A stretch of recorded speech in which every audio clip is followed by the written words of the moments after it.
Hello student, विषय रसायण विज्ञान, प्रकरण नंबर 8 रेडॉक्स प्रक्रियाओं। तो स्टूडेंट्स, आज આપણે રેડોક્સ પ્રક્રિયાના સ્વાધ્યાયમાં 8.3 સમજીએ। નીચે દર્શાવેલી પ્રક્રિયાઓ રેડોક્સ પ્રક્રિયાઓ છે તેનું વાજબીપણું પુરવાર કરો।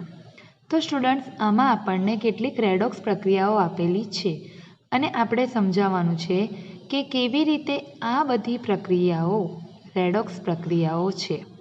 તો એમાં સૌથી પહેલાં જુઓ, કોપર ઓક્સાઇડની હાઇડ્રોજન વાયુ સાથે પ્રક્રિયા કરે તો એમાંથી કોપર ધાતુ અને પાણી બને છે।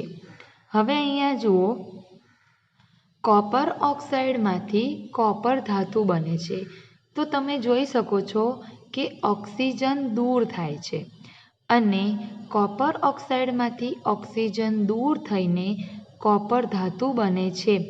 એનો અર્થ તો જ્યારે ઓક્સિજન દૂર થાય તો તેને રિડક્શન પ્રક્રિયા કહેવાય। એટલે અહીં કોપર કોપરનું રિડક્શન થાય છે તેવું આપણે કહી શકીએ। હાઇડ્રોજન H2માંથી H2O બને છે, એટલે હાઇડ્રોજનમાં ઓક્સિજન ઉમેરાય છે। તો જ્યારે ઓક્સિજન ઉમેરાય તો તે પ્રક્રિયાને ઓક્સિડેશન પ્રક્રિયા કહે છે। આ આપણે હાઇડ્રોજન દૂર થાય અને ઓક્સિજન ઉમેરાય તેને આધારે ઓક્સિડેશન અને રિડક્શન પ્રક્રિયા નક્કી કરી અને એના ઉપરથી આપણે એવું કહી શકીએ કે આ જે પ્રક્રિયા છે તે રેડોક્સ પ્રક્રિયા છે। પણ સ્ટુડન્ટ્સ, આપણે આ જ રેડોક્સ પ્રક્રિયા એને આપણે ઓક્સિડેશન આંક દ્વારા પણ સમજાવી શકીએ છીએ। તો હવે અહીંયા જુઓ સ્ટુડન્ટ્સ, કોપર ઓક્સાઇડ છે એમાં ઓક્સિજનનો ઓક્સિડેશન આંક -2 અને કોપરનો ઓક્સિડેશન આંક આવે +2। હાઇડ્રોજન તટસ્થ પરમાણુ છે એટલે એનો ઓક્સિડેશન આંક આવે 0। કોપર તટસ્થ ધાતુ છે એટલે એનો ઓક્સિડેશન આંક આવે 0 અને H2O જે છે એમાં ઓક્સિજનનો ઓક્સિડેશન આંક -2 અને હાઇડ્રોજનનો ઓક્સિડેશન આંક +1 થાય। તો હવે અહીંયા જુઓ, કોપરનો ઓક્સિડેશન આંક +2 થી ઘટીને 0 થાય છે। તો જ્યારે ઓક્સિડેશન આંકમાં ઘટાડો થાય તો તેનું રિડક્શન થયું કહેવાય। જ્યારે હાઇડ્રોજનનો ઓક્સિડેશન આંક 0 થી +1 થાય છે તો જ્યારે ઓક્સિડેશન આંકમાં વધારો થાય તો તેને ઓક્સિડેશન પ્રક્રિયા કહેવાય। તો આમ આ આપેલ પ્રક્રિયા એ રેડોક્સ પ્રક્રિયા છે તેવું આપણે કહી શકીએ છીએ। બીજી પ્રક્રિયા Fe2O3 બરાબર। Fe2O3ની 3 મોલ ઓફ કાર્બન મોનોક્સાઇડ સાથે પ્રક્રિયા કરે તો 2 મોલ Fe અને 3 મોલ કાર્બન ડાયોક્સાઇડ બને છે। હવે અહીંયા જુઓ, Fe2O3માંથી Fe બને એટલે આ પ્રક્રિયા દરમિયાન ઓક્સિજન દૂર થાય છે, તેથી અહીં Fe ધાતુનું રિડક્શન થાય છે તેવું કહેવાય। કાર્બન મોનોક્સાઇડમાંથી કાર્બન ડાયોક્સાઇડ બને છે, એનો અર્થ કે કાર્બન મોનોક્સાઇડમાં ઓક્સિજન ઉમેરાય છે અને પ્રક્રિયા દરમિયાન ઓક્સિજન ઉમેરાય એનો અર્થ કે ઓક્સિડેશન પ્રક્રિયા થાય છે। તો આ પ્રક્રિયા રેડોક્સ છે એવું કહી શકીએ। હવે ઓક્સિડેશન આંક દ્વારા જોઈએ તો અહીંયા ઓક્સિજનનો ઓક્સિડેશન આંક -2, 3 ઓક્સિજન છે એટલે 3 × -2 -6, એને બરાબરની પેલી બાજુ લઈ જઈએ તો +6, 2 Fe છે એટલે ભાગ્યા 2 તો 1 Fe પરમાણુનો ઓક્સિડેશન આંક +3 થશે। કાર્બન મોનોક્સાઇડમાં આપણે જોઈએ તો કાર્બન મોનોક્સાઇડમાં ઓક્સિજનનો ઓક્સિડેશન આંક આવે છે -2। કેટલા ઓક્સિજન છે તો સ્ટુડન્ટ્સ, કાર્બન મોનોક્સાઇડમાં ઓક્સિજનનો ઓક્સિડેશન આંક -2 તો કાર્બનનો થશે +2। Fe તટસ્થ ધાતુ છે એટલે 0। CO2માં ઓક્સિજનનો ઓક્સિડેશન આંક -2, અહીંયા કેટલા ઓક્સિજન છે 2 તો -4, પેલી બાજુ જાય તો +4 તો કાર્બનનો ઓક્સિડેશન આંક આવશે +4। તો જુઓ સ્ટુડન્ટ, Feનો ઓક્સિડેશન આંક +3 માંથી ઘટીને 0 થાય છે, તેથી Feનું રિડક્શન થાય છે તેવું કહેવાય.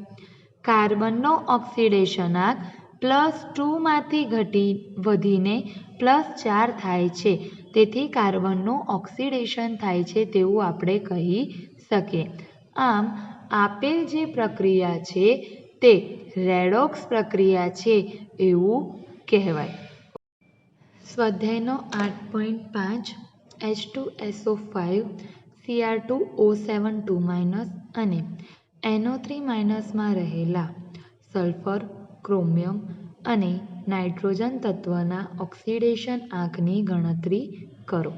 આ સંયોજનોના બંધારણીય સૂત્રો સૂચવો અને ખોટા તર્કને સ્પષ્ટ કરો. તો હવે અહીંયા જુઓ સ્ટુડન્ટ, H2SO5 એમાં આપણે સલ્ફરનો ઓક્સિડેશન આંક શોધવાનો છે. બરાબર. હવે આપણે જુઓ સ્ટુડન્ટ, નોર્મલી આપણે જે સલ્ફરનો ઓક્સિડેશન આંક શોધતા હતા એ રીતે સલ્ફરનો ઓક્સિડેશન આંક શોધીએ તો શું થશે? કેટલા હાઇડ્રોજન છે જુઓ, 2 હાઇડ્રોજન. બરાબર.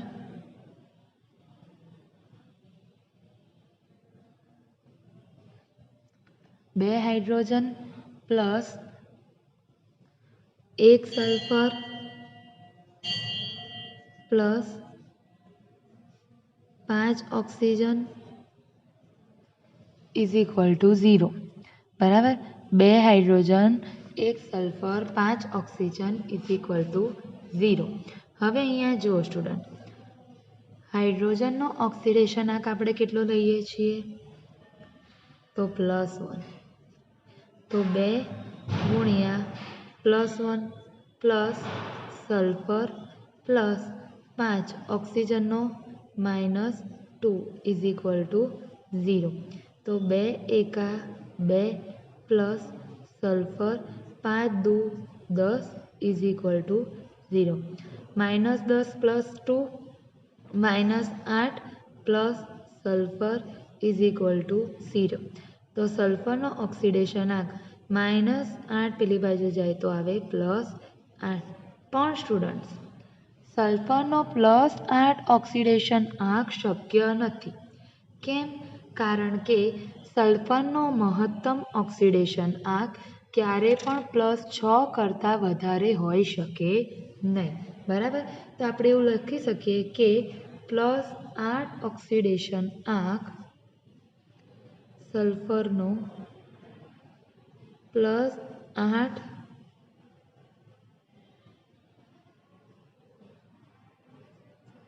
ઓક્સિડેશન આંક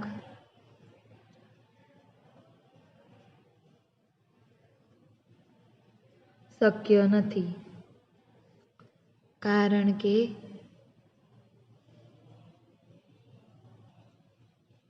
સલ્ફરનો મહત્તમ ઓક્સિડેશન આંક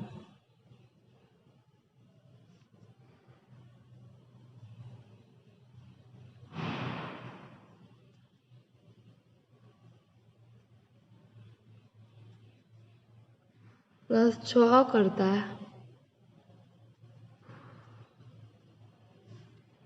વધુ હોઈ શકે નહીં.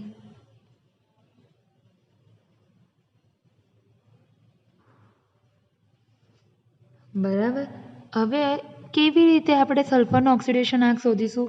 તો જુઓ, તમને કીધું છે કે જે સંયોજનો આપેલા છે એના આપણે બંધારણીય સૂત્રો દ્વારા જે ઓક્સિડેશન આંક છે એ સરળતાથી શોધી શકીએ છીએ. હવે અહીંયા જો આપણે H2SO5નું બંધારણીય સૂત્ર દોરીએ તો સલ્ફર એની સાથે 2 ઓક્સિજન દ્વિબંધ દ્વારા 2 ઓક્સિજન પેરોક્સાઇડ બંધમાં જોડાયેલા છે. આ છે SO5H2. બરાબર. હવે અહીંયા મારે સલ્ફરનો ઓક્સિડેશન આંક શોધવો છે. તો જુઓ સ્ટુડન્ટ, હાઇડ્રોજનનો ઓક્સિડેશન આંક +1. આ બંને ઓક્સિજન એકબીજા સાથે જોડાયેલા છે એટલે આપેલ સંયોજનમાં આ બંને ઓક્સિજન પેરોક્સાઇડ છે, તો આ થશે -1, આ થશે -1. જો આ -1 હોય તો સલ્ફરનો કેટલો થાય સામે? આ જે આખો છે સમૂહ એનો કેટલો થઈ જાય? +1. બરાબર. તો હું આવી રીતે શોધી શકું SO3H ઇઝ ઇક્વલ ટુ +1. જો અહીંયા 2 સલ્ફર હોત તો SO3H ઇઝ ઇક્વલ ટુ 0, પણ ઓક્સિજનનો -1 છે એટલે આ જે આખો સમૂહ છે એના ઉપર કેટલો ચાર્જ આવે? +1. હવે આપણે આની અંદર સલ્ફરનો ઓક્સિડેશન આંક શોધીએ તો sulphur +3 oxygen plus hydrogen is equal to +1. હવે અહીંયા જુઓ સલ્ફર પ્લસ ઓક્સિજનનો -2 હાઇડ્રોજનનો +1 ઇઝ ઇક્વલ ટુ +1. બરાબર છે. હવે અહીંયા જુઓ 3 દુ 6 -6 +1 +1 તો -5 ઇઝ ઇક્વલ ટુ +1. તો પેલી બાજુ જાય સલ્ફરની તો +1 +5 તો સલ્ફરનો ઓક્સિડેશન આંક આવશે +6. તો H2SO5માં જે સલ્ફર છે એ સલ્ફરનો ઓક્સિડેશન આંક +6 થાય છે. Cr2O7 એમાં આપણે ક્રોમિયમનો ઓક્સિડેશન આંક શોધવાનો છે. બરાબર. તો જો ક્રોમિયમનો ઓક્સિડેશન આંક શોધવાનો છે તેથી 2 chromium plus 7 oxygen is equal to -2. બરાબર છે. હવે અહીંયા જુઓ ક્રોમિયમનો શોધવાનો છે એટલે કે 2 ક્રોમિયમ પ્લસ 7 ઓક્સિજનનો થશે -2 ઇઝ ઇક્વલ ટુ -2. તો 2 ક્રોમિયમ 7 દુ 14 એટલે કે -14 ઇઝ ઇક્વલ ટુ -2. તો 2 chromium is equal to -2 plus 14 એટલે કેટલું થશે? +12. બરાબર. એક ક્રોમિયમ પરમાણુનો કેટલો થશે? +12 ભાગ્યા 2, 2 6 12 એટલે એક ક્રોમિયમનો થશે +6. બરાબર. એટલે Cr2O7 માં ક્રોમિયમનો ઓક્સિડેશન આંક +6 થશે. હવે આ જ ઓક્સિડેશન આંક શું આપણે બંધારણ દ્વારા સમજીએ તો મળે આપણને? એ જોઈ લઈએ. તો Cr2O7 નું બંધારણ દોરું તો chromium double bond O oxygen, chromium double bond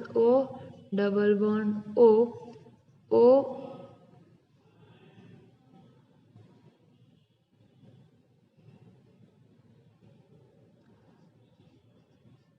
અને આ O. બરાબર. Cr2 1 2 3 4 5 6 7 ઓક્સિજન O7 2- ઓક્સિજન ઉપર -1 અને આ ઓક્સિજન ઉપર -1. હવે અહીંયા જુઓ સ્ટુડન્ટ્સ, ઓક્સિડેશન આંકની ગણતરી મેં તમને 2 ભાગ પાડીને બતાવી. એ રીતે બી થઈ શકે. બરાબર છે. અને બીજી રીતે પણ એની ઓક્સિડેશન આંકની ગણતરી થઈ શકે છે.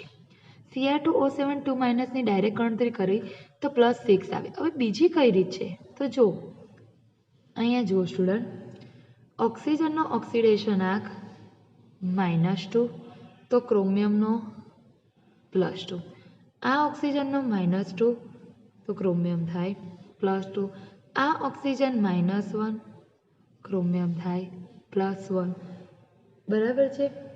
એ જ રીતે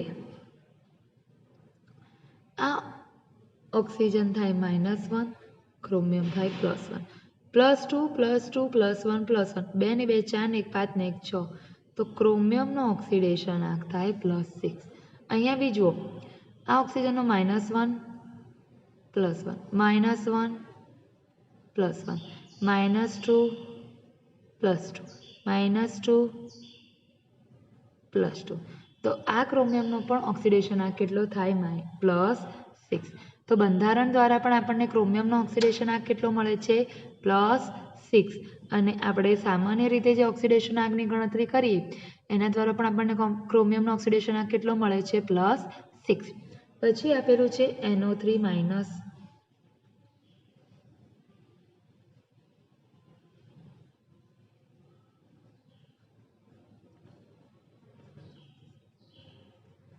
NO3- પહેલાં આપણે નોર્મલી જે રીતે ઓક્સિડેશન આંકની ગણતરી કરીએ છીએ એ રીતે કરીને જોઈએ તો નાઇટ્રોજન એની 3 ઓક્સિજન સાથે પ્રક્રિયા કરવામાં આવે બરાબર તો વીજભાર એટલે કે કુલ ઓક્સિડેશન આંક -1 થાય.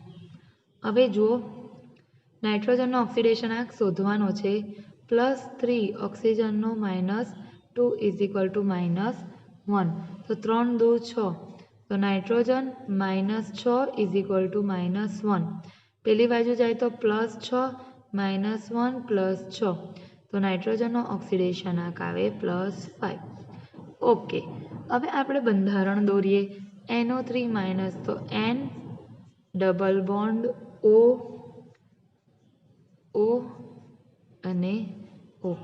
અહીંયા N નાઇટ્રોજન એક ઓક્સિજન સાથે દ્વિબંધી એક ઓક્સિજન સાથે સહયોજક બંધી અને ત્રીજા ઓક્સિજન સાથે સંવર્ગ સહસંયોજક બંધી જોડાયેલો હોય છે અને આ NO3-.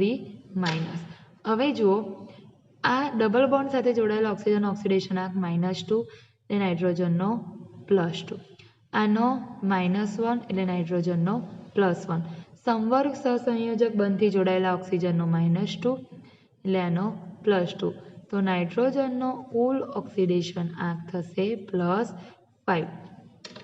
તો આમ સ્ટુડન્ટ્સ આપણે બંધારણ દ્વારા ઓક્સિડેશન આંક શોધીએ તો પણ નાઇટ્રોજનનું +1 ઓક્સિડેશન આંક આવે છે અને ઓક્સિડેશન આંકની ગણતરી દ્વારા શોધીએ તો પણ નાઇટ્રોજનનો ઓક્સિડેશન આંક +5 આવે છે. સ્વાધ્યાયનો 8.6 નીચે દર્શાવેલા સંયોજનોના સૂત્રો લખો. ઓકે જુઓ મર્ક્યુરી 2 ઓક્સાઇડ. હવે સ્ટુડન્ટ્સ અહીંયા સ્ટોક નોટેશન પદ્ધતિનો ઉપયોગ કરવાનો છે. સ્ટોક નોટેશન પદ્ધતિમાં શું કરવામાં આવે તો એ ફક્ત ધાતુ તત્વો માટે જ લાગુ પડતી હોય છે. સૌપ્રથમ તમને જે સંયોજન આપેલું હોય તેમાં રહેલા ધાતુ તત્વનો ઓક્સિડેશન આંક શોધવાનો અને તે તત્વના ઓક્સિડેશન આંકને કૌંસમાં ધાતુની સંજ્ઞા પછી રોમન આંકમાં લખવાનું હોય છે અને તેને સ્ટોક નોટેશન સંકેત પદ્ધતિ કહે છે. મર્ક્યુરી 2 ક્લોરાઇડ છે તો મર્ક્યુરી એટલે લખાશે Hg. એનો ઓક્સિડેશન આંક +2 એટલે રોમનમાં કૌંસમાં 2 ક્લોરાઇડ એટલે કે Cl2.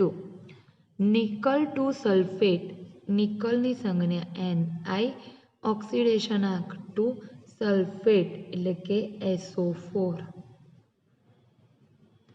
ટીન 4 ઓક્સાઇડ ટીન એટલે સંજ્ઞા Sn ઓક્સિડેશન આંક 4 ઓક્સાઇડ O2.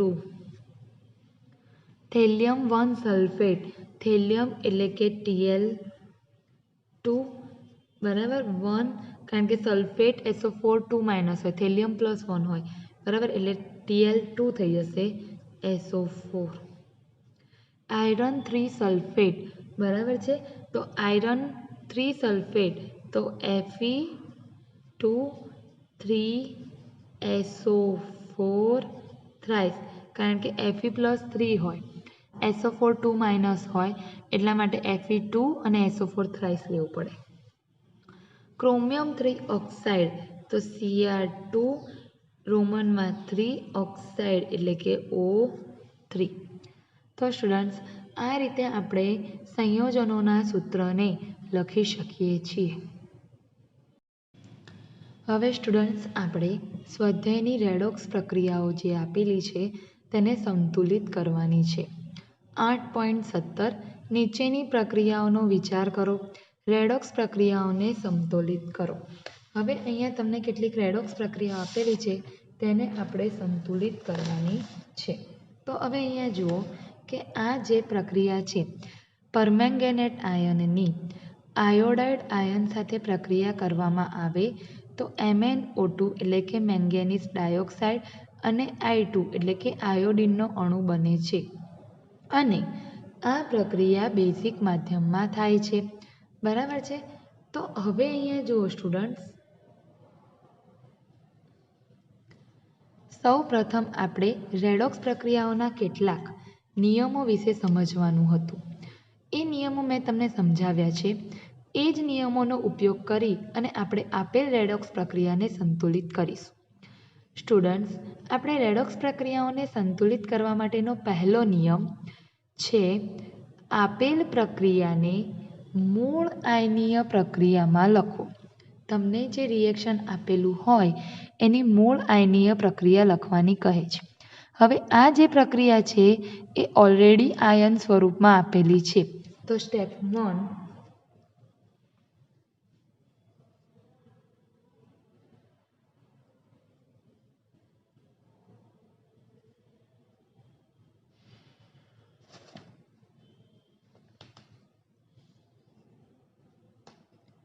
મૂળ આયનીય પ્રક્રિયા લખવી. તો મૂળ આયનીય પ્રક્રિયાના સ્વરૂપમાં જ છે તો એનું એ જ લખી દઈએ. MnO4- પ્લસ I- એમાંથી બને MnO2 પ્લસ આયોડિન એટલે કે I2. Okay.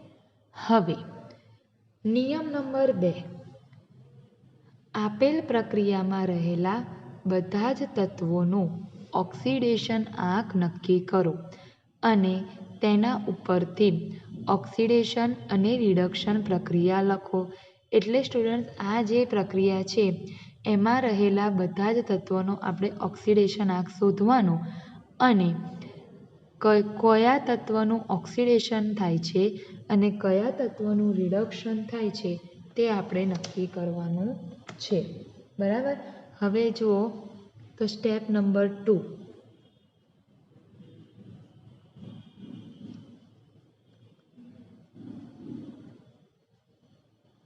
MnO4-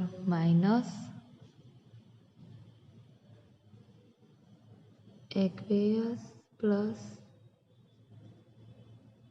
I- it gives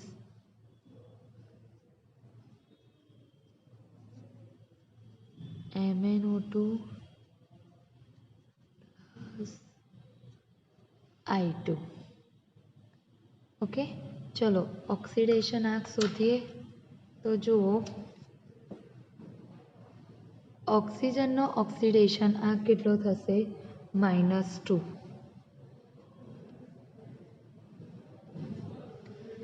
એક ઓક્સિજનનો ઓક્સિડેશન આંક -2. ઓકે. તો કેટલા ઓક્સિજન છે? 4. તો 4 ઓક્સિજનનો -8 બરાબરની પેલી બાજુએ જાય તો આખા ઉપર વીજભાર -1, -8 પેલી બાજુ જાય તો +8 -1 એટલે +7. તો MnO4- માં મેંગેનીઝનો ઓક્સિડેશન આંક થશે +7. સ્ટુડન્ટ, તમને મોડે ના ફાવે તો તમારે ઓક્સિડેશન આંકની ગણતરી કરવાની. હવે I- પરમાણુ પર રહેલા વીજભારનો તેનો ઓક્સિડેશન આંક હોય તો -1. MnO2 બરાબર છે, એમાં ઓક્સિજનનો ઓક્સિડેશન આંક -2, 2 ઓક્સિજન છે તો -4 બરાબરની પેલી બાજુ જાય તો +4. તો ઓક્સિજનનો -2 અને મેંગેનીઝનો થશે +4. I2 અણુ છે તો એનો ઓક્સિડેશન આંક થશે 0. હવે કોનું ઓક્સિડેશન થાય છે અને કોનું રિડક્શન થાય છે? મેંગેનીઝ ધાતુ છે તેનું +7 ઓક્સિડેશન આંકથી ઘટીને +4 થાય છે. એટલે મેંગેનીઝ ધાતુનું રિડક્શન થાય છે એવું કહેવાય.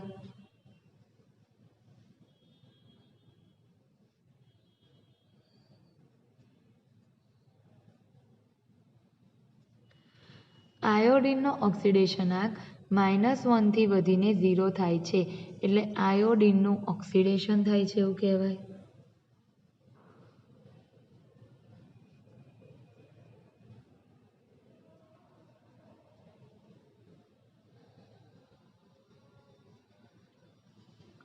ઓકે, હવે ત્યાર પછી છે નિયમ નંબર 3 એટલે કે સ્ટેપ 3. હવે સ્ટેપ 3માં શું કરવાનું છે સ્ટુડન્ટ? તો એમાં એવું કહ્યું છે કે જે તત્વોના, હવે અહીંયા જુઓ, ઓક્સિજનનો ઓક્સિડેશનાંક -2 જ રહે છે. એનો અર્થ કે એ પ્રેક્ષક આયન તરીકે વર્તે છે. જે તત્વનો ઓક્સિડેશન આંકમાં વધારો પણ ના થતો હોય કે ઘટાડો પણ ના થતો હોય, એટલે કે ઓક્સિડેશન આંકમાં કોઈ પણ પ્રકારનો ફેરફાર ન થતો હોય તો તે પ્રેક્ષક આયન તરીકે વર્તે છે. અહીંયા જુઓ, મેંગેનીઝના ઓક્સિડેશન આંકમાં ઘટાડો થાય છે, આયરનના ઓક્સિડેશન આંકમાં વધારો થાય છે. હવે નિયમ નંબર 3 એ છે કે પ્રક્રિયા દરમિયાન જે તત્વના ઓક્સિડેશન આંકમાં ફેરફાર થતો હોય તે તત્વને સંતુલિત કરવાના. તો હવે અહીંયા જુઓ, મેંગેનીઝ 1, અહીંયા પણ મેંગેનીઝ 1, એટલે બંને સંતુલનમાં છે. અહીંયા આયોડિન 1 છે અને અહીંયા આયોડિન કેટલા છે સ્ટુડન્ટ? 2 છે. તો આપણે હવે સ્ટેપ નંબર 3માં આયોડિન સંતુલિત કરીશું. અને પછી એવું કહે છે કે તત્વને સંતુલિત કર્યા બાદ કુલ ઓક્સિડેશન આંક શોધો. તો જુઓ કેવી રીતે થશે. સ્ટેપ નંબર 3,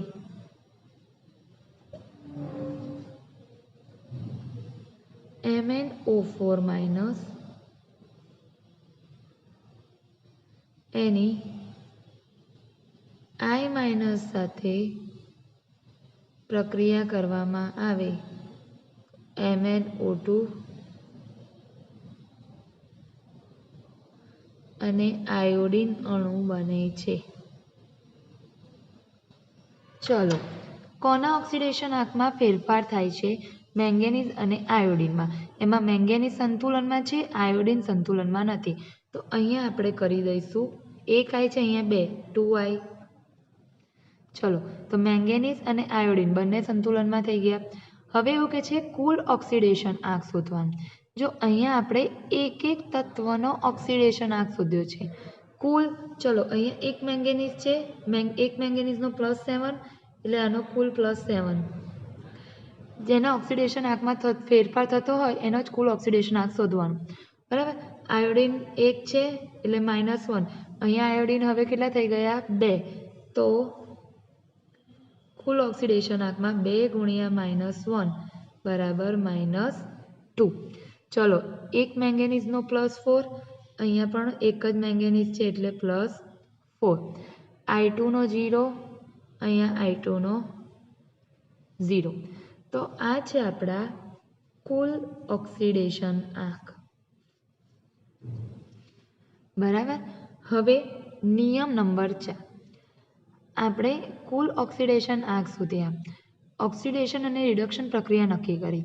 હવે આપણે એ જ ગણવાનું છે કે ઓક્સિડેશન આંકમાં થતો ફેરફાર, જો વધારો થતો હોય તો કેટલી સંખ્યાનો વધારો થાય છે, અને જો ઓક્સિડેશન આંકમાં ઘટાડો થતો હોય તો કેટલી સંખ્યાનો ઘટાડો થાય છે. એ આપણે નિયમ 4 એટલે કે સ્ટેપ નંબર 4માં જોવાનું છે. અને જે વધારો કે ઘટાડો થતો હોય તેને યોગ્ય સહગુણક વડે ગુણીને સંતુલિત કરવાનું છે. ઓકે, તો હવે જો સ્ટેપ નંબર 4,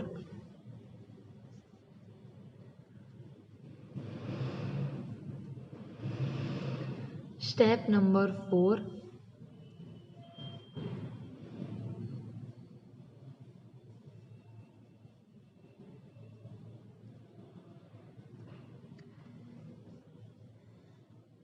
MnO4-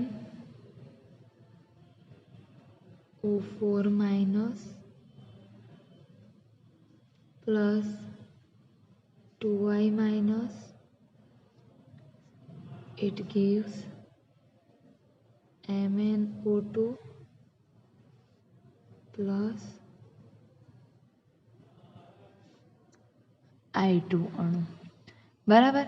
ચલો, ઓક્સિડેશન આંકમાં ફેરફાર થાય પણ કેટલાનું? મેંગેનીઝનો ઓક્સિડેશન આંક +7 છે અને તેનો કેટલો થાય છે સ્ટુડન્ટ્સ? +4. બરાબર છે. +7 થી +4. તો સ્ટુડન્ટ કેટલાનો ઘટાડો થાય છે? 3નો. તો અહીંયા આપણે લખીએ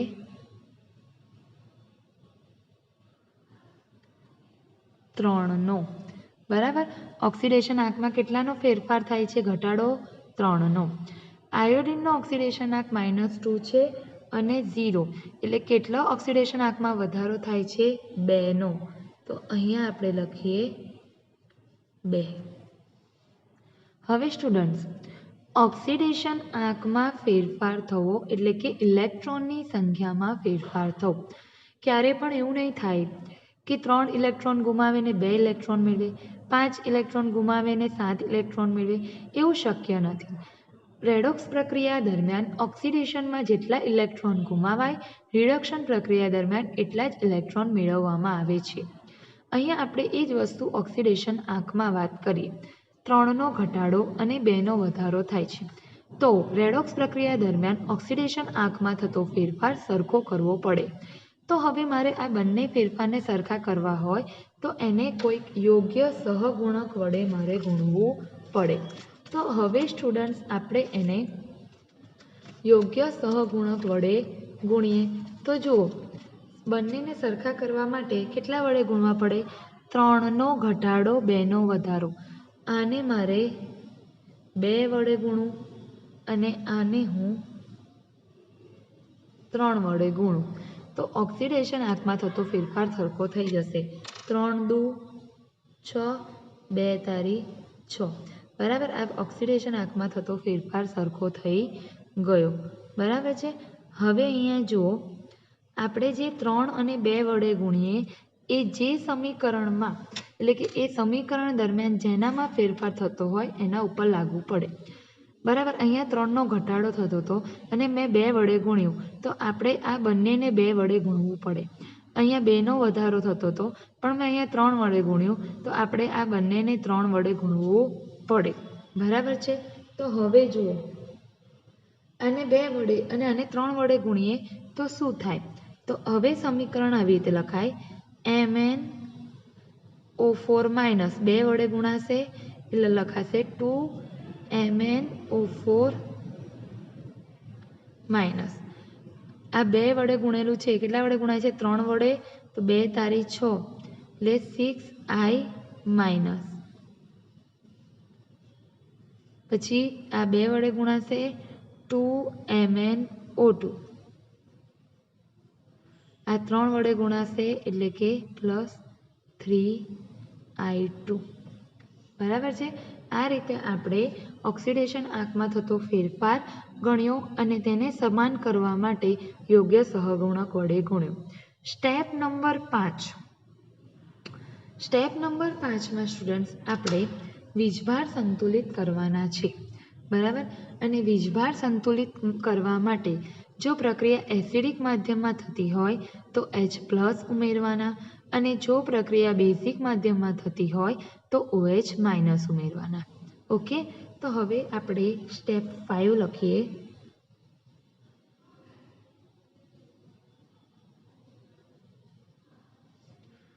સ્ટેપ 5માં આપણે વીજભાર સંતુલિત કરીએ તો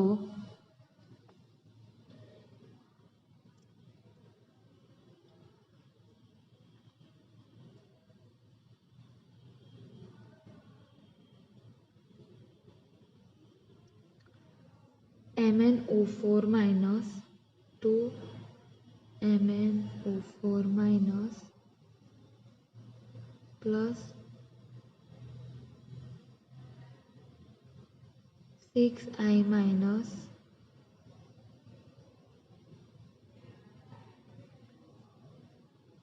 2MnO2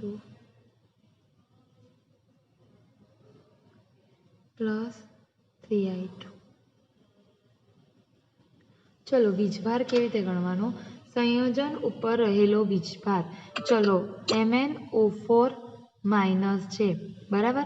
પણ કેટલા છે? 2MnO4 માઇનસ એટલે 2 ગુણ્યા -1. 6I માઇનસ છે એટલે 6 ગુણ્યા -1.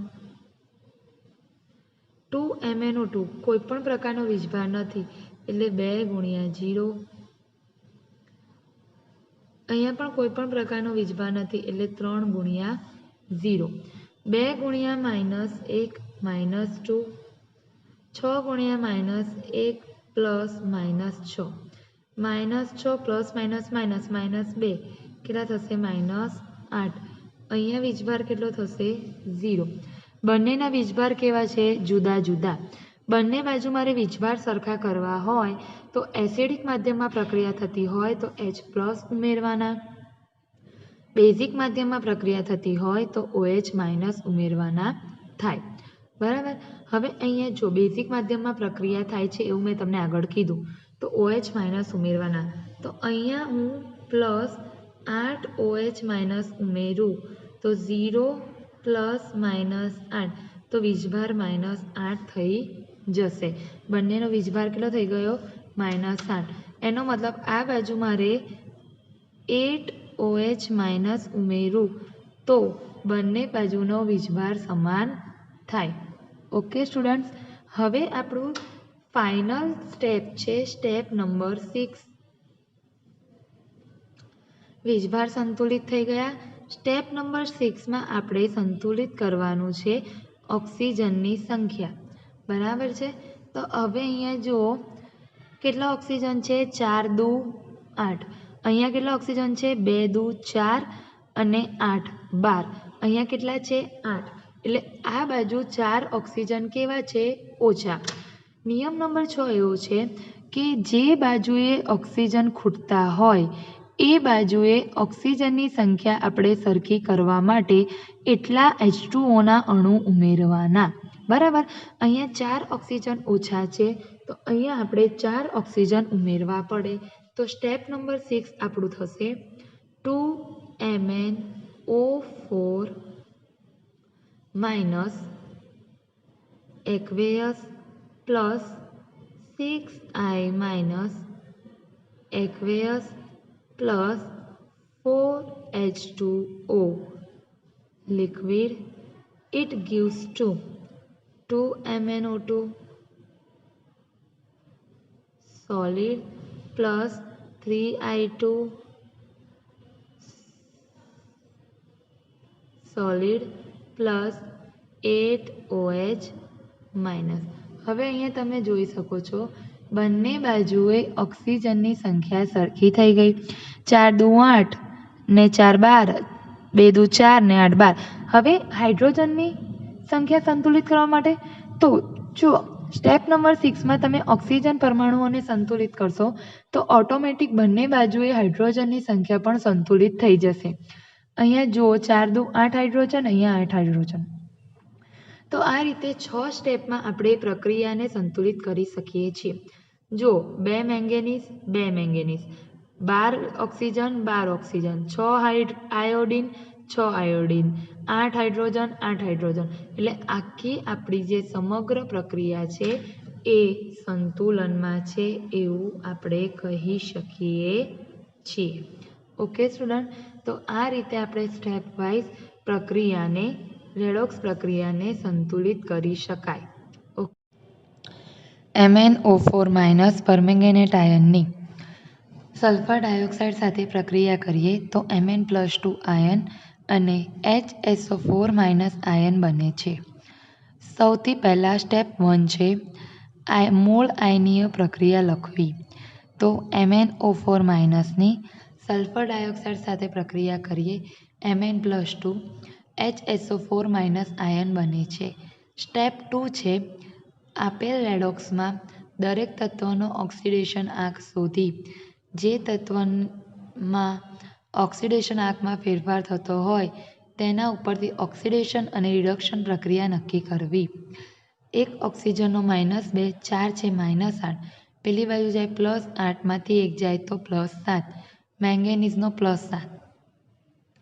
સલ્ફર ડાયોક્સાઇડમાં એક ઓક્સિજનનો -2 2નો -4 બરાબરની પેલી બાજુ જાય +4. સલ્ફરનો +4. Mn+2માં +2 ઓક્સિડેશન આંક.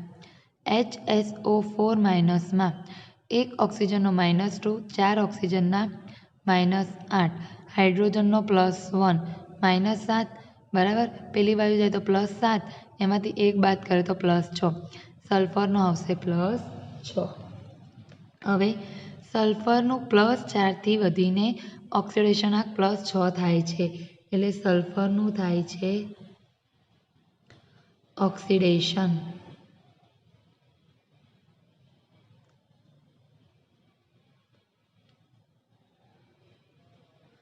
મેંગેનીઝનો ઓક્સિડેશનાંક +7 ઘટીને +2 થાય છે, એટલે મેંગેનીઝનું થાય છે રિડક્શન.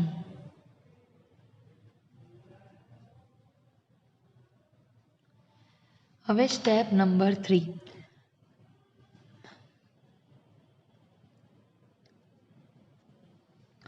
પ્રક્રિયા દરમિયાન જે તત્વના ઓક્સિડેશન આંકમાં ફેરફાર થતા હોય તે તત્વોને સંતુલિત કરવા અને કુલ ઓક્સિડેશન આંક લખો. Manganese 1 manganese 1 sulphur 1 sulphur. અહીંયા ઓક્સિડેશન આંકમાં ફેરફાર થતા તત્વો સંતુલનમાં છે, તેથી કુલ ઓક્સિડેશન આંક આવશે MnO4- માં +7 જ આવશે. SO2 ગેસ એમાં બી +4. Mn+2 એમાં આવશે +2. HSO4- એમાં આવશે +6. આ થયો સ્ટેપ નંબર 3. હવે સ્ટેપ નંબર 4માં તત્વના ઓક્સિડેશન આંકમાં ફેરફાર થાય છે, પણ તત્વના ઓક્સિડેશન આંકમાં કેટલો ફેરફાર થાય છે તે શોધીને યોગ્ય સહગુણક વડે ગુણી ઓક્સિડેશન આંકના ફેરફારને સમાન કરવો. તો જુઓ step number 4.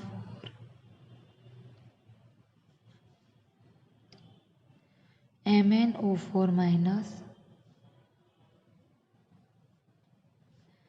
Sulphur dioxide Mn+2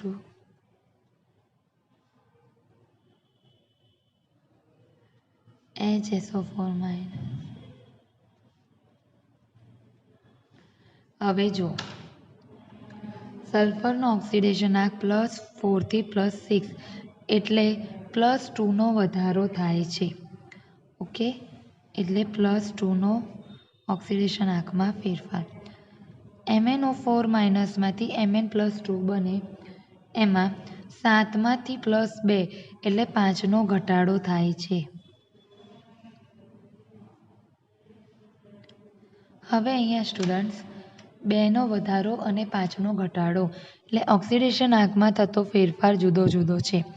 બંનેને આપણે ઇક્વલ કરવું હોય તો આને 5 વડે ગુણવા પડે અને આને 2 વડે ગુણવા પડે. ઓકે, હવે આપણે ફરીથી પ્રક્રિયા લખીએ તો આ આખી જ પ્રક્રિયા 2 વડે ગુણાશે અને આ પ્રક્રિયા 5 વડે ગુણાશે. તો હવે લખાશે 2MnO4-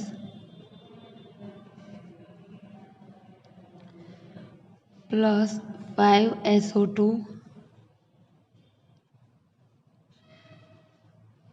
2Mn+2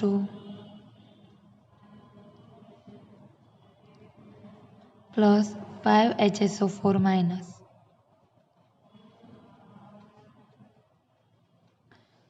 હવે સ્ટેપ નંબર 5 જેમાં આપણે વીજભાર સંતુલિત કરવાના છે. ઓકે, તો step number 5.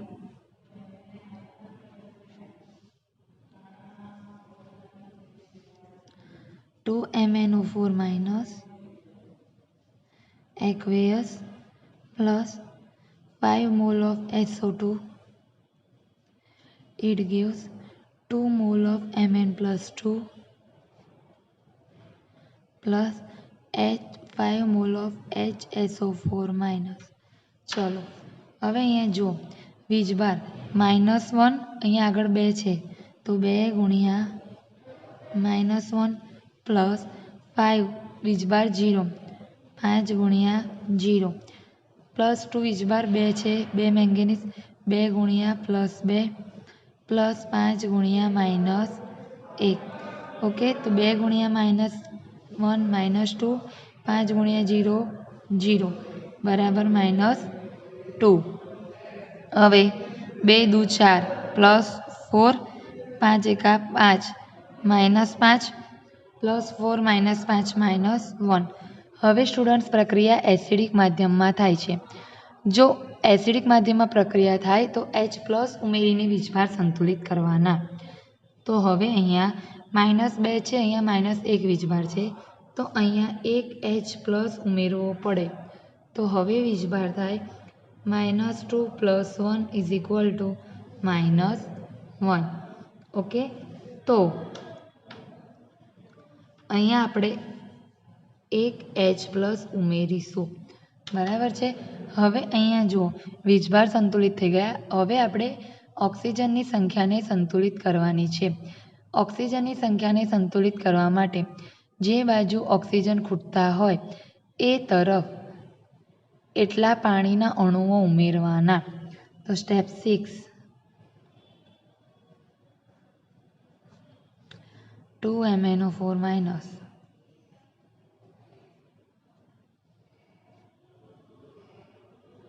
plus 5 SO2 plus H+. It gives 2 Mn+2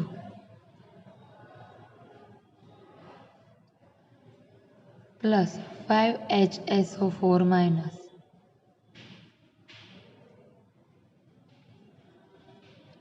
હવે અહીંયા ઓક્સિજન 4 દુ 8, 5 દુ 10 ને 8 18. અહીંયા 5 ચોક 20. બરાબર છે. એટલે હવે અહીંયા જુઓ સ્ટુડન્ટ, અહીંયા 20 ઓક્સિજન, અહીંયા 18 ઓક્સિજન, એટલે અહીંયા આપણે 2 H2O ઉમેરવા પડે, એટલે +2 H2O. ઓકે, તો આખું રિએક્શન આપણે લખવું હોય સંતુલનમાં તો 2 MnO4- plus 5 SO2 gas plus H+ ion plus 2 mole of H2O liquid. It gives 2 mole of Mn+2 ion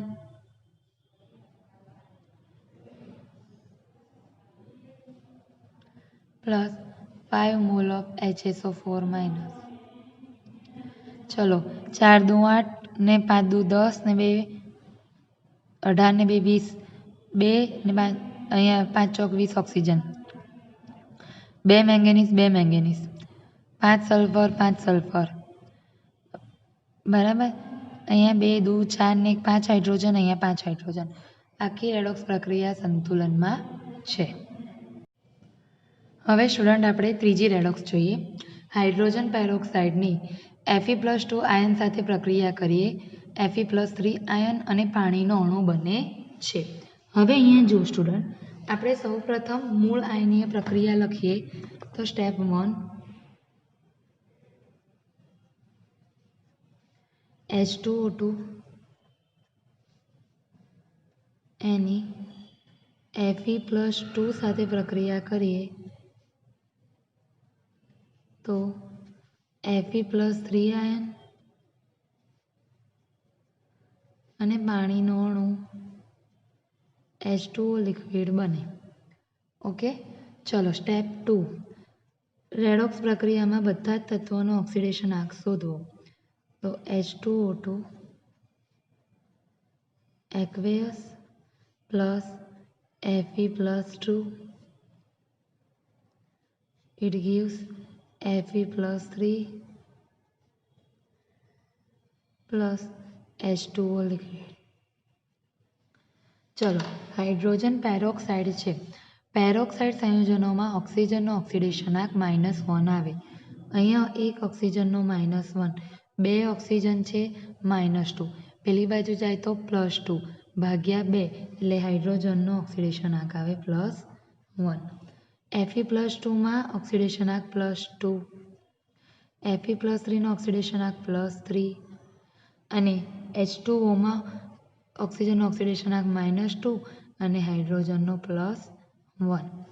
હવે અહીંયા જુઓ સ્ટુડન્ટ, ઓક્સિજનનો ઓક્સિડેશનાંક -1 થી ઘટીને -2 થાય છે. એટલે ઓક્સિજનનું શું થાય છે સ્ટુડન્ટ્સ? તો પ્રક્રિયા દરમિયાન રિડક્શન, અને હાઇડ્રોજનનો અને Feનો ઓક્સિડેશનાંક +2 થી વધીને +3 થાય છે. એટલે Feનું શું થાય છે સ્ટુડન્ટ? ઓક્સિડેશન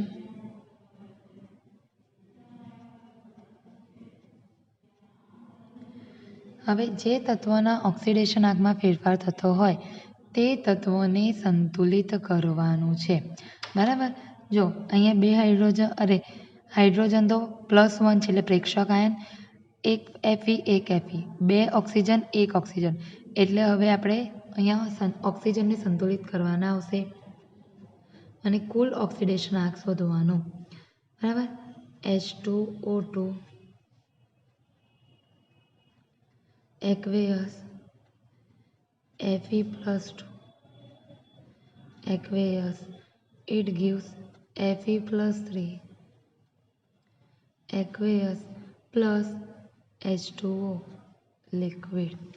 ચલો અહીંયા બે ઓક્સિજન છે, અહીંયા એક ઓક્સિજન એટલે 2H2O.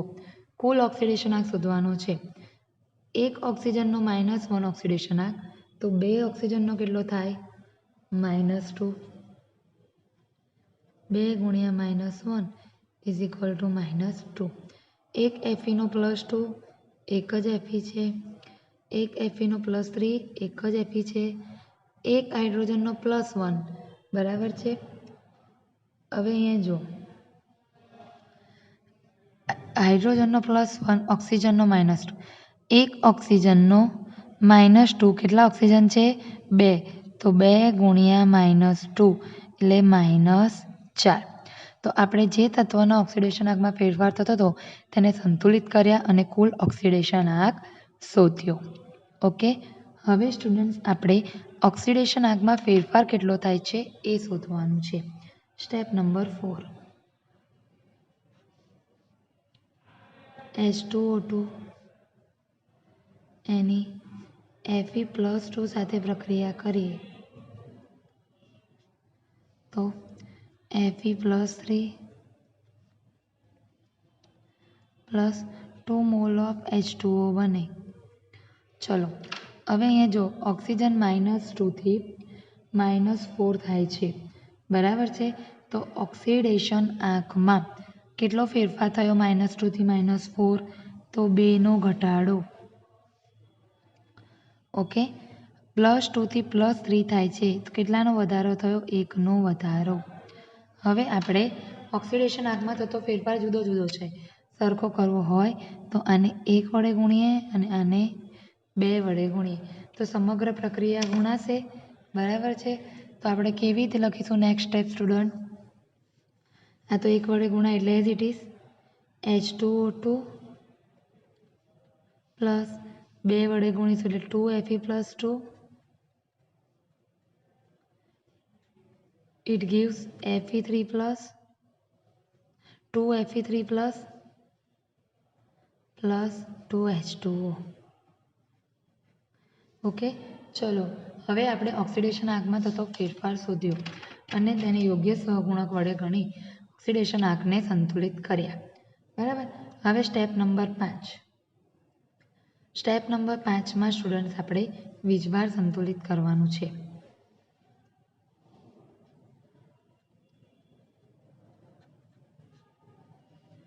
H2O2 ની 2Fe2+ સાથે પ્રક્રિયા કરીએ તો 2 મોલ ઓફ Fe3+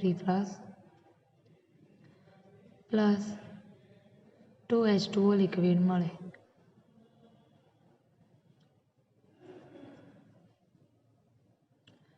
ઓકે, હવે વીજભાર સંતુલિત કરવા છે સ્ટુડન્ટ, તો H2O2 એનો ઓક્સિડેશનાંક કેટલો આવે? 0. અહીંયા +2 × 2 4, અહીંયા 3 દૂ 6 પ્લસ 6, આનો કેટલો આવે? 0. આનો કુલ વીજભાર થયો 4, આનો કુલ વીજભાર થયો 6. હવે બંનેના વીજભાર જુદા જુદા છે, પ્રક્રિયા એસિડિક માધ્યમમાં થાય છે, તો અહીંયા +2H+ કરીએ તો વીજભાર 4 + 2 + 6 થઈ ગયો. અહીંયા +6 વીજભાર, અહીંયા બી +6 વીજભાર. વીજભાર સંતુલિત કરવા માટે આપણે રિએક્શનમાં શું કરવા પડે? 2H+ ઉમેરવા પડે. ઓકે, ચલો હવે આપણે ઓક્સિજનના અણુ જે છે એને સંતુલિત કરીએ. 2 ઓક્સિજન 2 ઓક્સિજન બરાબર છે. એટલે પ્રક્રિયા શું છે? સંતુલનમાં જ છે. અહીંયા આપણે ઓક્સિજનને સંતુલિત કરવા માટે H2Oના અણુ ઉમેરવાની જરૂર નથી. તો આપણે ફાઇનલ સ્ટેપ લખી દઈએ. H2O2 aqueous plus 2Fe plus 2 plus 2H plus it gives 2Fe plus 3 plus 2H2O liquid. Okay, આ આપણી રેડોક્સ સંતુલનમાં છે એવું કહેવાશે. 2 હાઇડ્રોજન 2 ને 2 4 hydrogen 4 hydrogen 2 Fe 2 Fe 2 oxygen 2 oxygen એટલે સમગ્ર રેડોક્સ પ્રક્રિયા સંતુલનમાં છે. ડાયક્રોમેટ આયનની સલ્ફર ડાયોક્સાઇડ સાથે પ્રક્રિયા કરીએ તો ક્રોમિયમ 3+ આયન અને સલ્ફેટ આયન બને છે. પ્રક્રિયા એસિડિક માધ્યમમાં થાય છે. ચલો સ્ટુડન્ટ, હવે આપણે લખીએ સ્ટેપ 1. સ્ટેપ 1 છે મૂળ આયનીય પ્રક્રિયા લખો. તો આયન સ્વરૂપે જ છે, તો Cr2O72- એની સલ્ફર ડાયોક્સાઇડ વાયુ સાથે પ્રક્રિયા કરીએ તો આપણને ક્રોમિયમ 3+ આયન અને SO4 આયન મળે છે. Step number 2. મૂળ આયનીય પ્રક્રિયામાં દરેક તત્વનો ઓક્સિડેશનાંક શોધવો. તો હવે આપણે પ્રક્રિયામાં દરેક તત્વનો ઓક્સિડેશનાંક સ્ટુડન્ટ શોધીએ.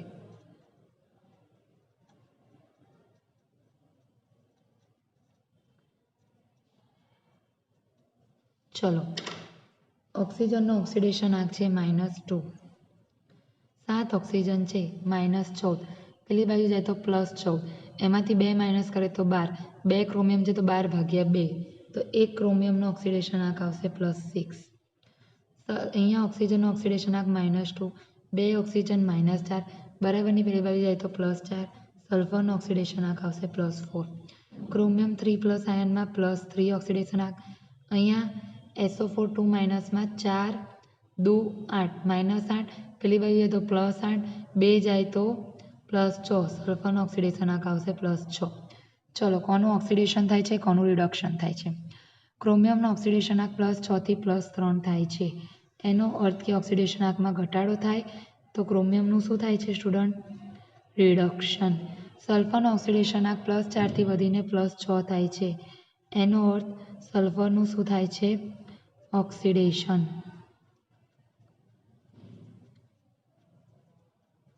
ચલો, જે તત્વનો ઓક્સિડેશનાંકમાં ફેરફાર થતો હોય તેને સંતુલિત કરવાના. 2 ક્રોમિયમ છે, 1 ક્રોમિયમ સંતુલિત કરવા પડશે. સલ્ફર સરખા છે. ચલો, તો step number 3. Cr2O72- sulphur dioxide સાથે પ્રક્રિયા કરીએ. ક્રોમિયમ +3 આયન SO4 ચલો, ક્રોમિયમ સંતુલિત કરવા છે એટલે અહીંયા થશે 2 ક્રોમિયમ. હવે જેના ઓક્સિડેશનાંકમાં ફેરફાર થતો હોય તેને સંતુલિત કર્યા પછી કુલ ઓક્સિડેશનાંક શોધવાનો. 1 ક્રોમિયમનો ઓક્સિડેશનાંક +6, તો 2 ક્રોમિયમનો કેટલો? 12. 1 સલ્ફરનો +4, તો 1 જ છે એટલે કુલ ઓક્સિડેશનાંક +4. 1 ક્રોમિયમનો ઓક્સિડેશનાંક +3, 2 ક્રોમિયમનો થશે કુલ ઓક્સિડેશનાંક 6. અને અહીંયા સલ્ફર 1 જ છે એટલે +6. તો આપણે આ મેળવ્યું કુલ ઓક્સિડેશન આંક. Step number 4. હવે સ્ટેપ નંબર 4માં સ્ટુડન્ટ્સ આપણે શું કરવાનું છે? તત્વના ઓક્સિડેશન આંકમાં કેટલો ફેરફાર થાય છે એ શોધવાનું છે. અને ત્યારબાદ ઓક્સિડેશન આંકમાં જે ફેરફાર થાય તેને યોગ્ય સહગુણક વડે ગુણી સરખો ઓક્સિડેશનાંક કરવાનો હોય છે. ચલો, ક્રોમિયમનો ઓક્સિડેશનાંક +12 થી +6 થાય એટલે કેટલાનો ઘટાડો થશે સ્ટુડન્ટ? 6નો ઘટાડો. સલ્ફરનો ઓક્સિડેશનાંક 4 થી 6 થાય કેટલાનો વધારો થાય છે? 2નો વધારો. હવે ઓક્સિડેશન આંકમાં થતો ફેરફાર સરખો છે સ્ટુડન્ટ્સ? ના, અલગ અલગ. સરખો કરવા માટે આને 3 વડે ગુણવું પડે અને 1 વડે. તો ઓક્સિડેશન આંકમાં થતો ફેરફાર 6 × 6 2 × 6. સરખો થઈ ગયો કુલ ઓક્સિડેશન આંકમાં થતો ફેરફાર.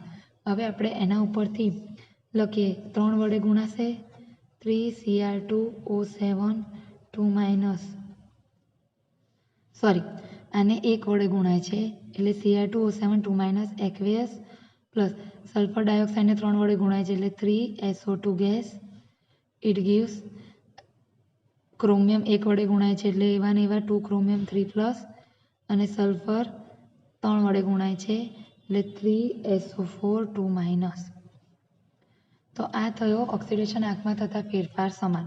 હવે આપણે વીજભાર સમાન કરવાનો છે. Step 5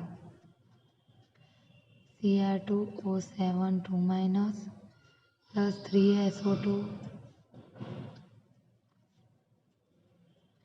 it gives 2 chromium 3 plus 3SO4 2 ચલો વીજભાર સંતુલિત કરીએ. કેટલો થશે -2 પ્લસ 0 -2 3 દુ 6 plus 6 -6 is equal to 0. Acidic માધ્યમમાં પ્રક્રિયા થાય છે એટલે શું કરવા પડશે 2H પ્લસ ઉમેરવા પડે તો -2 પ્લસ 2 ઇઝ ઇક્વલ ટુ 0. બંને બાજુ વીજભાર સંતુલિત થઈ ગયા એટલે પ્રક્રિયામાં 2H પ્લસ ઉમેરાશે. બરાબર. હવે આપણે સ્ટેપ 6માં ઓક્સિજનની સંખ્યા સરખી કરવાની. 7 3 દુ 6 બરાબર. 6 ને 7 13 ઓક્સિજન 4 તારીખ 12 ઓક્સિજન. અહીંયા એક ઓક્સિજન ઓછો છે આ બાજુ જમણી બાજુ એટલે અહીંયા એક H2O અણુ ઉમેરવો પડશે. Cr2O7 2 plus 3SO2 plus 2H plus it gives 2 chromium 3 plus 3SO4 2 plus H2O. ચલો હવે પ્રક્રિયા સંતુલનમાં થઈ કે નહીં એ આપણે ચેક કરી લઈએ. 2 ક્રોમિયમ 2 ક્રોમિયમ 3 દુ 6 ને 7 13 ઓક્સિજન 4 તારી 12 ને 13 ઓક્સિજન. ચલો 3 સલ્ફર 3 સલ્ફર પછી 2 હાઇડ્રોજન 2 હાઇડ્રોજન. તો આ પ્રક્રિયા સંતુલનમાં છે. તો સ્ટુડન્ટ્સ આ રીતે તમારે રેડોક્સ પ્રક્રિયાઓને સ્ટેપ વાઇઝ સંતુલિત કરવાની રહેશે.